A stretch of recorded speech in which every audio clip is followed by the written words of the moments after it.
Tonight's guest speaker requires little introduction, but I'm going to give him just a little one. All the way back to Populous in 1989, right through games like Theme Park, Dungeon Keeper, Black and White, right through more recently to games like Fable and Fable 2. If you're looking for common themes in his work, I suppose you would look for things like the empowerment of the player, challenging assumptions, breaking down boundaries, simply thinking differently. And as well as being huge commercial and critical successes, they've also been hugely influential in helping to kind of exploit the full creative potential of this medium. So it gives me huge pleasure to welcome onto the stage the founder of Bullfrog and Lionhead, the current creative director of Microsoft Game Studios Europe, and a genuine gaming legend. Ladies and gentlemen, Mr. Peter Molyneux, OBE.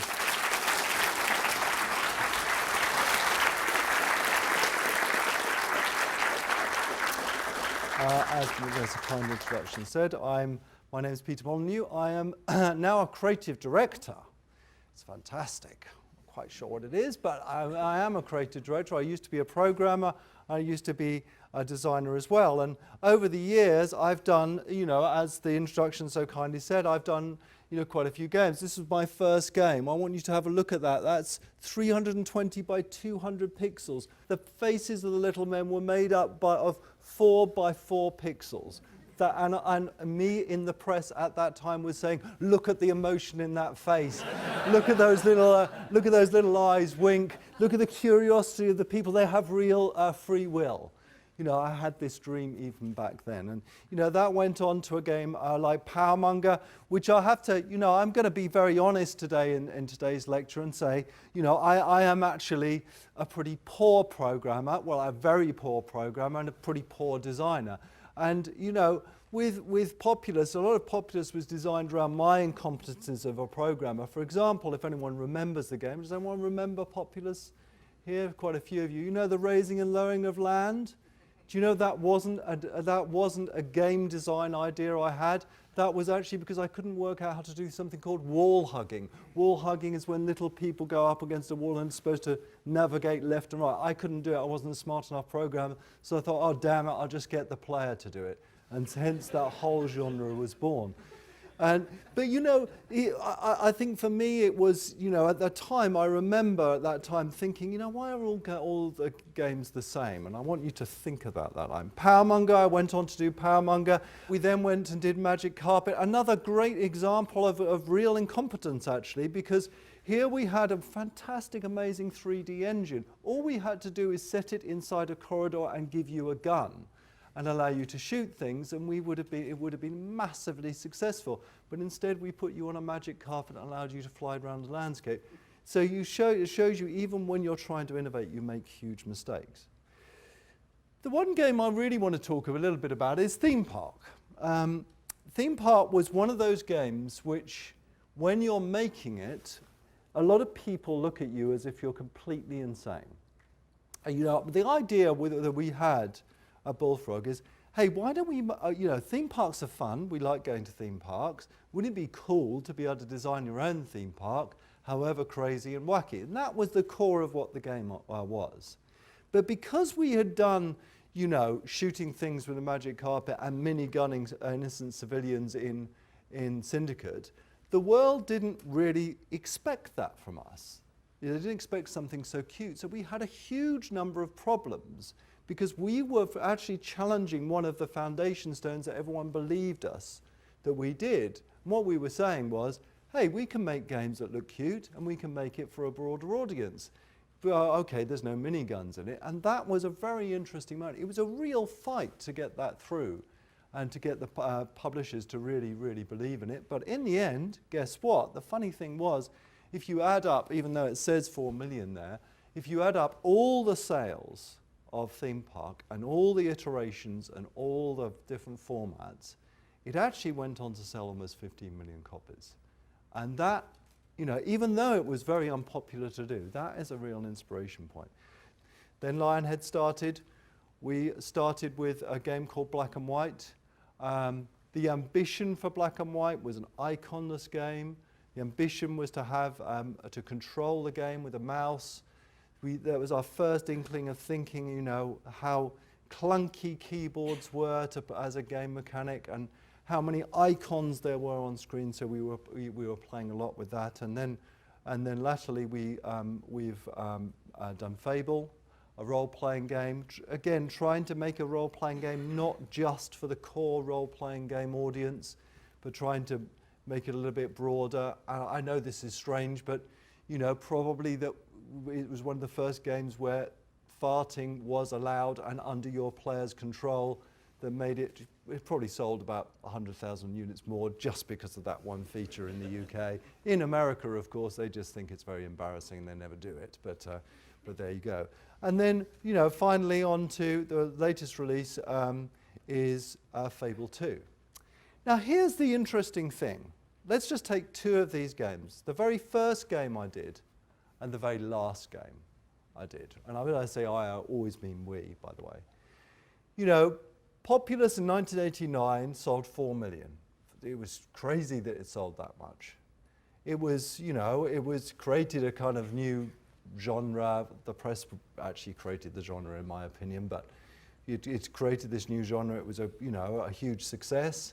Fable 2, the most successful role-playing game on the 360. But they both sold the same. What's happened to Clive Sinclair's dream? That dream that he had, that I believe when I watched him jumping over his Sinclair QL and driving around in his weird bicycle thing, was that the main form of entertainment that people would have would come from computers, from computer entertainment. That was his dream. And that's when we as a nation all got behind home computers, and we had, there was in the playground, everyone was talking about Sinclair Spectrums versus Acorn Atoms and BBC Micros. And we really thought, this industry really seriously thought, just like a brattish kid coming out of school seriously thinks they're going to rule the world one day, that we would rule entertainment. But look at this number. What's happened? What's gone wrong with that dream over 20 years? If we're making games, hugely successful games that just appeal to 4 million, and that's really what I want to talk about now. Is there some way that we can innovate and we can create entertainment that breaks that breaks this cycle and starts appealing to a much broader audience? So in doing that, and I really want to share with you some of the things that have really inspired us at Lionhead. The very first example I want to really talk about is this game, Dune. I think this was the first true mass market RTS game. And the idea was, and this was a real moment for me in computer entertainment. The first thing was that a lot of computer games before that, especially very successful, were about the immediacy, the twitching of the buttons and the mouse. And along came Dune. We allowed you to be a little bit more cerebral. You kind of felt a bit smarter after you played Dune. And it created this whole genre of game called RTS, but it also did something else which was fascinating. It allowed people to play together again in a very different way.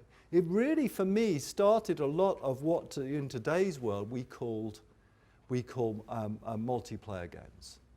And it created all these terms called turtling. See, I'm a turtle. I like building up my army and just smashing everyone. And that gameplay style was there. And those people, I think those people really started questioning some of the fundamental foundation stones, which were, computer games need to be twitchy, they need to be fast, and they need to just be for this core audience. Remember, the world thought that computer games were just for teenagers. So that's the first example. The next example is this one. Miyamoto, in my opinion, is the true genius of our industry. And what he did with Super Mario was an enormous event for the whole of computer gaming. He took his 2D platform game and he turned it into 3D. He didn't only do that, he invented something called free roaming. For me, before that, there wasn't such a thing as free roaming. And then suddenly Miyamoto came along and created a title which, even in today's terms, is unbelievably playable. And you look at that and you realize the simplicity of what he did, concentrating on the controls, throwing away that foundation stones that platform games must be 2D. That's what he did. Again, he threw away that foundation stone. Let's move to the next example. Can anyone see it from this resolution? Yeah, well done, Tomb Raider.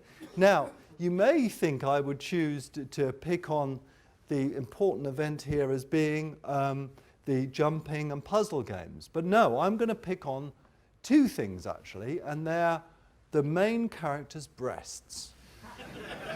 I mean, you know, I think the genius of what those guys did, and it was true genius, is they realized that the main character you play didn't need to be a man with big muscles, because just about everything up to that point were big hero types, you know, modeled usually off Arnold Schwarzenegger.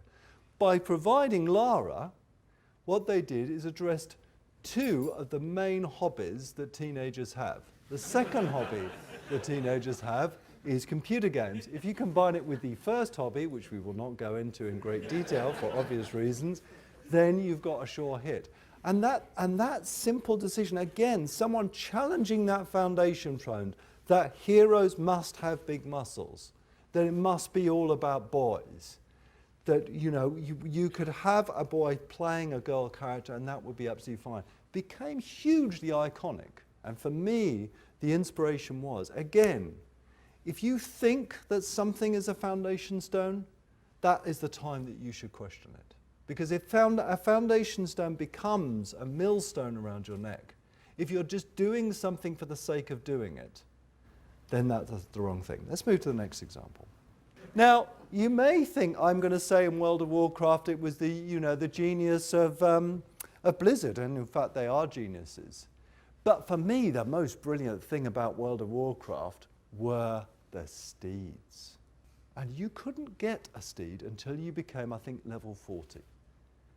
And that anticipation, the idea of thinking, oh my God, it's going to take me 20 minutes to walk across the plains of Orthora for the 15th time. I can't bear it. I've got to get a steed. I've got to get it.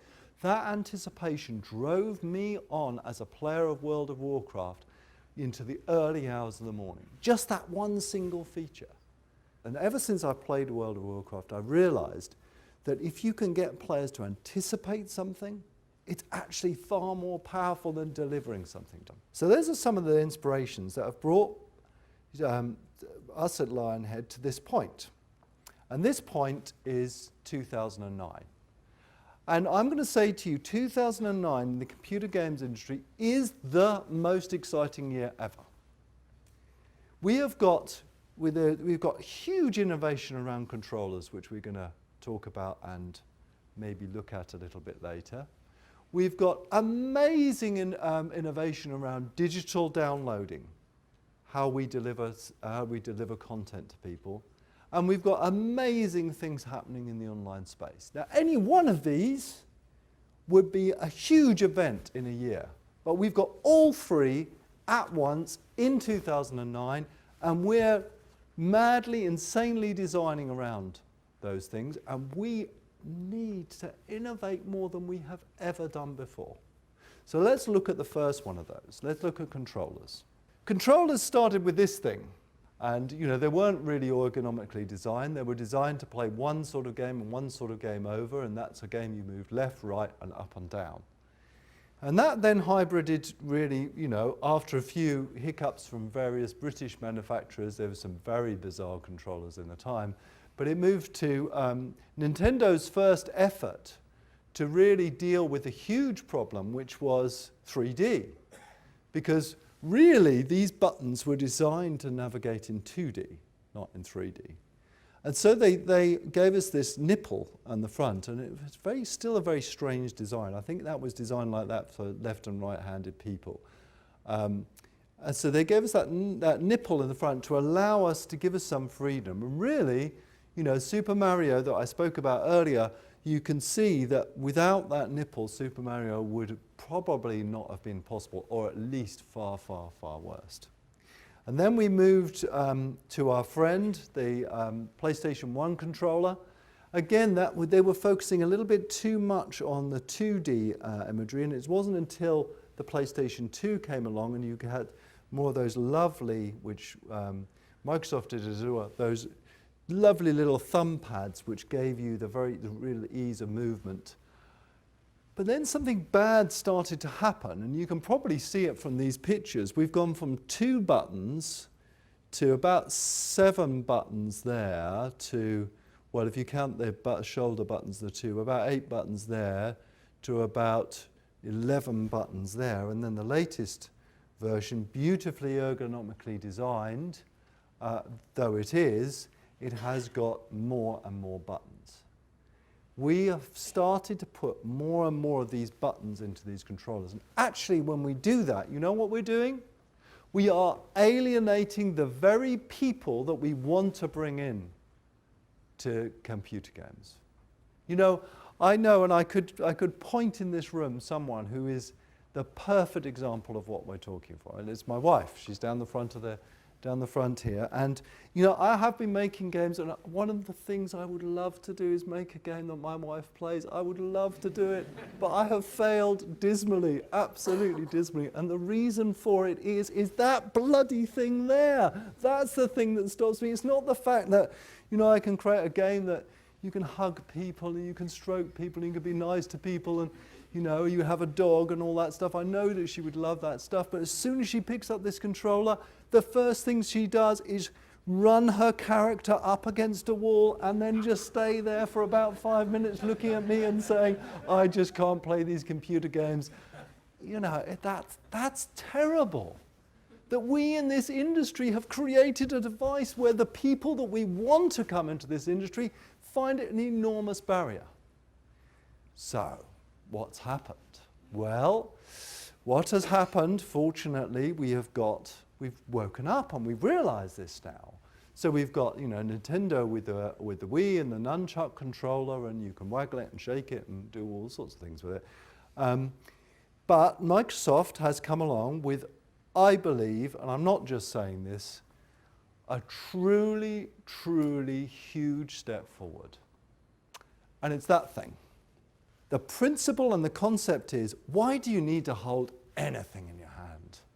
You have your body. If your body could be the controller, if you could control your game with gestures, if a game could see you, then surely that's the sort of barrier that we want to break down. If you could just walk up to a game and be recognized, surely that's a barrier we want to break down. And that's what this thing can do for us. It can start to break down those barriers.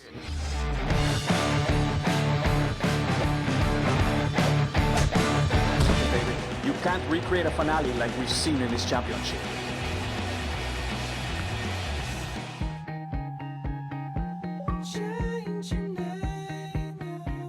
Okay, Sarah.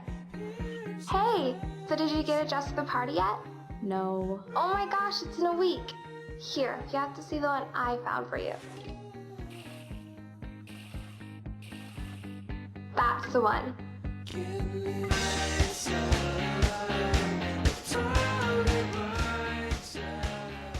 Now that was just a short promo video, but it really showed you some of the capabilities.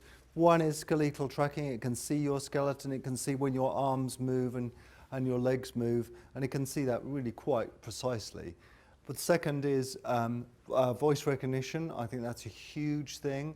You know, personally sticking something on my head and a microphone, that's not what I call, you know, comfortable play. I want to be sitting back on my couch and I want to be talking and conversing with the machine. So this is a big, big deal.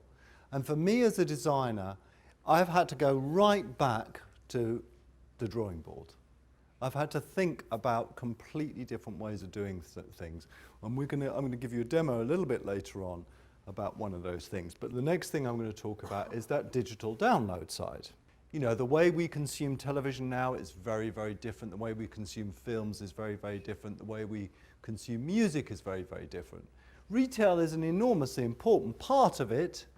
You know, still incredibly important part of the gift market, but you can see things are starting to happen in the computer games industry about digital, just like they have in the music, film and TV. Now what does this mean and where does this put us? Well, the first thing I want to talk about is this idea of what we call episodes. And that is this principle, is that the idea of walking into a shop or having a game and playing 20 hours of entertainment and paying this, this lump of money for that 20 hours of entertainment kind of feels a little bit old school. If we were to break some of our experiences down into episodes, allow people to download episode 1 completely free, and then when they get to a chapter end, we say to them very simply, as this works in Fable at the moment, we say to them very simply, okay, do you want to continue and buy the next episode for X, or do you want to buy the whole thing? Whilst they're in game, whilst they're playing the game, they press the button and they either continue playing or they say, no, I've had enough. That, to me, is a lot more exciting in the way of getting content than going down to a shop and buying the whole lot. But it doesn't really stop there. The other thing I really want to talk about is something called an in-game shop, and this is something that we're putting into Fable 3. If we had an in-game shop which was linked to the internet, where as you're playing the game you could walk into this in-game shop and say, you know what, I'd like a better sword.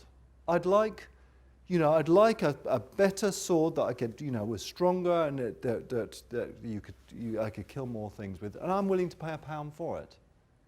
Or I'd like a ticket on the ferry to that island which people have been talking about. In other words, delivering more and more content through this on-game shop as people are playing the game. For me, that is like when I used to play in the arcades, and I used to get to a point in an arcade game and then I'd die, and it was that horrible countdown table, 9, 8, 7, 6. That's exactly like that. You'd be searching in your pocket. You didn't care about this was the last coin in your pocket. You weren't going to eat for another 2 days. All you want to do is continue. And I loved that feeling as a consumer, that compulsion, and I love the idea of choice. The beauty about this in-game shop is we can upload stuff on a daily basis. If someone on the team of Fable says, hey, why don't you do a rubber duck for your bath in Fable, we could upload that, that's no problem. So I think that changing that relationship, that's another huge thing in our industry. The last thing is online. Now, I could have chosen to show you a lot of stuff about online. There's a huge movement towards cooperative online and towards taking away from to combative online, whether that be first-person shooters to a more cooperative side. And we're at Lionhead really supporting that. But it doesn't stop there. I want you to remind everybody in this room, probably everyone's heard of this title, I want to remind you all of this. Can anyone tell you what title that is? Second Life. The principle of Second Life. The idea of having a world which you could create things and you could share and you could be proud of what you've done. That was a great principle. And that's coming back. There are an awful lot of games now that are really looking at the idea that you can create stuff and you can be proud of stuff and we can share that creation process. Right, the last thing I really want to talk about is how we are bringing all those things I've just mentioned together in one title that we are creating at Lionhead called Milo. Has anyone here heard of Milo or seen any videos? Or I just want to judge how much I have to go into. Okay, I'll spend a bit longer than I was going to. So the idea is that we've got this wonderful new controller. We've got online and the power to do amazing things with online. We're changing the digital relationship with our customer. So what do we as creative people do with that? And I've always had this dream, this insane and stupid dream. And that dream was to create something that lives. And now, that dream was so compulsive for me because for me, the beauty and magic of technology, the wonder that it can, is to create something which can be, truly amazing. And so when this I keep wanting to point to this. This is Natal, by the way, everybody. When this came along, that's the time we said, right, okay, can we dare to create a character which anybody interacting with that character would truly believe was alive? And we took that challenge. So what we've done is created a boy called Milo. We've created this boy, or a girl. You can choose a boy or girl. This boy or girl starts off when you first meet him, that he's moved from the city into the countryside. He hasn't got any friends. He's starting school in 2 days' time. And he kind of sits there and looks out at you, looks you straight in the eyes, and he says, you know what, I need a friend. And you're going to be my imaginary friend. And everything that you do with Milo inspires him and changes him, and you see the glory of him improving. I could just try to catch some fish. Draw some pictures in my journal. Maybe I'll do okay this time. I think that's a good idea. Lift off! Don't know till I try, do I? Exactly. See? I've got everything we need. Well, great. Let's get started then. You've got to put these goggles on. Goggles? Put them on like this. Okay. Well, I'm going to ask Jeff here, who is one of the producers on the Milo project, to do is demonstrate that OCR moment. One of the things I should explain is that the lighting here is not right. You know, being on stage is not absolutely right, but you can see Milo will recognize shapes. But what is happening here? Firstly, the process of scanning is really lovely. You can just reach your arm up. You can also scan in three-dimensional objects. For example, if you're eating an apple, you can give that apple to Milo and he'll carry on eating the apple. Well, the other thing that's amazing about this technology is that, and this is the online portion of inspiration, we are continuing to collect and improve his object recognition skills. I mean, this technology is something that is being worked on by Microsoft Research, being able to recognize any object. And we're continuing to collect that. With all the Milos that will be released, we'll be centralizing their recognition of everything in the world. And let me just finish by saying this. You know, the most successful game in this industry, probably, certainly in Europe, probably is about 10 million units. If we start to challenge the foundation stones, and some of those foundation stones I've talked about today, I really truly believe in Clive Sinclair's original vision. How we entertain people, what we do, can really change the world in a significant way. And anybody in this room that's in this industry, just go back and on the projects you're working on, the things that you touch, just ask yourself, why are we doing this? Why are we doing this way? Well, who are we trying to really appeal to? Because I believe that computer entertainment is a truly wonderful thing, and people want to feel that sense of wonder that's out there. And I hope you've had a little glimpse of some of the things which I feel are happening this year, and some of the wonderful, brave new worlds that we'll be going into in the next couple of years. Thank you very much indeed.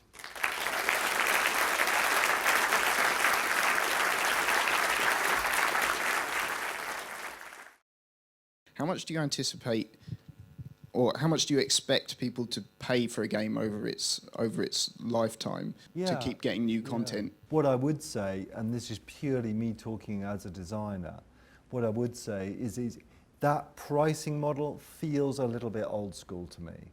And I can imagine, as I was trying to suggest with the episodic idea, which I really love, and it's been a huge success, by the way, I really love that idea of, you know, changing that model. Now, we are in a stage in the industry where talking about pricing stuff is politically very difficult.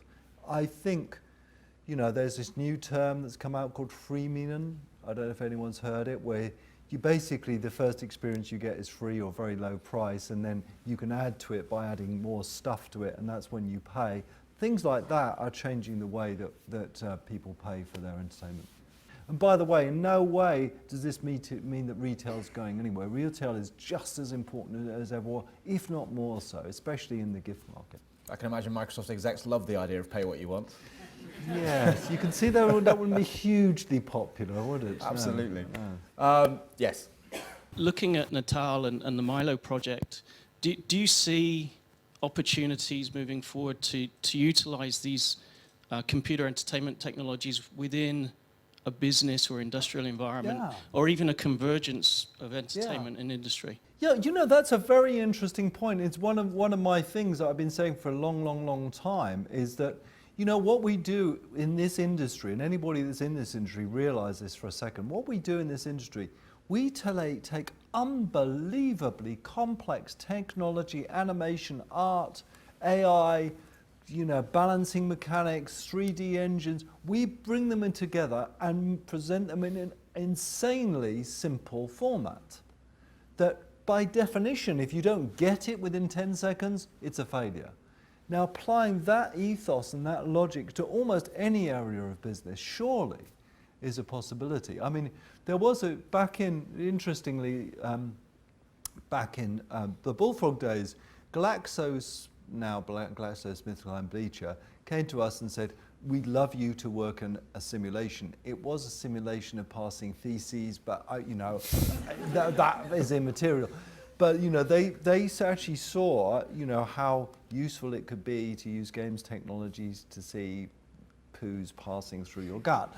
But you know, I thought back then, this is 1993, I thought, wow, this is going to be amazing. You know, this games technology is going to be used again and again and again, and we're going to be interacting with businesses in a much more enjoyable way. But it just hasn't happened for some reason. It just needs someone to take that branch and say, right, you know, let's take unbelievably complex technology and, you know, treat it in the same way as the games industry does. Surely that Glaxo game is something you can resurrect now with Natal in some indeed. interactive Who knows? fashion. It could be. Yes, in Fable, indeed, yeah. Okay, gentleman just there in the centre. How do you keep a great script and a great story if it's up to the punter to roam wherever they want to go? It just needs, I don't know if there's any script writers in here, it needs genius script writers. That's what you need. It's, you know, I'm sorry, script writers, any script writers or film writers out here, I'm sorry, your easy days are over, man.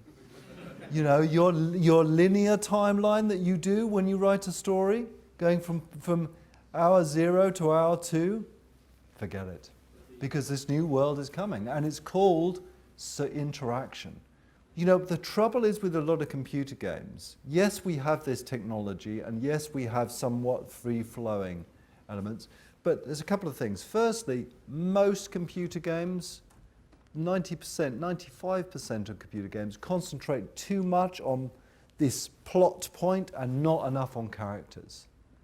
We don't really have any proper real characters. So we are very much children in the world of, and I'm sorry if I've insulted anyone in the room, we're very much children in the world of, you know, the wonderful storytelling in films and TV. So that's the first thing. The second thing is that, you know, we are in control of this process. Sometimes you can give people an element of story and then give them some freedom and then give them some more story.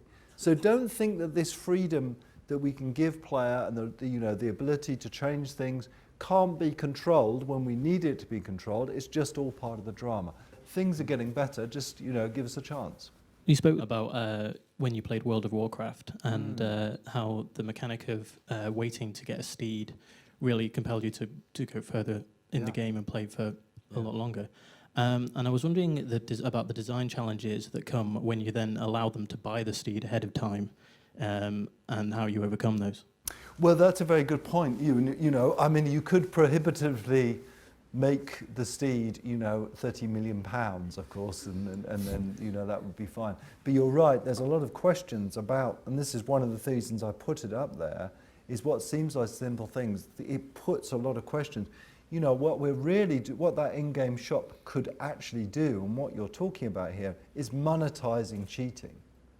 You know, a lot of times we cheat by putting in tab codes or we do walkthroughs, and what an in-game shop could do is just simply monetize that and just say, look, if you want the steed, you can either wait till level 40 or you can pay me $40 and you can get the steed tomorrow.